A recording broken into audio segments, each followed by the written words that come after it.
ব্রিটেনের নিউপোর্ট শহরে Newport Celtic Tigers sports ক্লাবের উদ্যোগে এক ব্যতিক্রমী মাল্টিফেইথ ইফতার পার্টির আয়োজন করা হয়েছে। ওয়েলস প্রতিনিধি শাহজাহান শাওন জানান, পবিত্র রমজানের তাৎপর্য তুলে ধরতে ও বিভিন্ন ধর্মাবলম্বীদের মধ্যে পারস্পরিক সম্পর্ক জোরদার করতে ওয়েলসের রডনি প্যারেডে আয়োজন করা হয়। অনুষ্ঠানটি পরিচালনা করেন ক্লাবের board of director Mahbub Noor ম্যাপস। অনুষ্ঠানে স্বাগত বক্তব্য রাখেন ট্রেজারার ফয়সল রহমান এবং সমাপনী বক্তব্য দেন ডিরেক্টর মঈন চৌধুরী লিপু।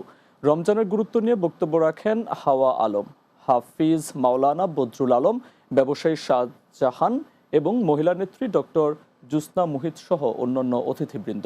বিশেষ অতিথি হিসেবে উপস্থিত ছিলেন multifaith leader reverend Andrew Lightbown, colonel James, Newport council leader Dimitri Batrouni, cabinet সদস্য councillor James Clarke, councillor Ali Ahmad, councillor Saleh Ahmed, প্রবাসী মুক্তিযোদ্ধা সংগঠক শেখ মোহাম্মদ তাহির উল্লাহ এবং সিনিয়র সাংবাদিক মোহাম্মদ মাকিস মনসুর সহ অনেকে।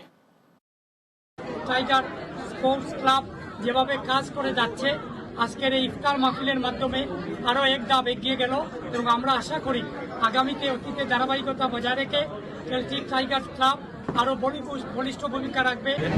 কাউন্সিলর ফান্ডিংয়ে আমরা সবাই সাপোর্ট করবো কমিটি সবাই, আর আমরা অনেক সুন্দর একটা প্রোগ্রাম হয়েছে সবাই, আমরা অনেক সবার কাছে কৃতজ্ঞ।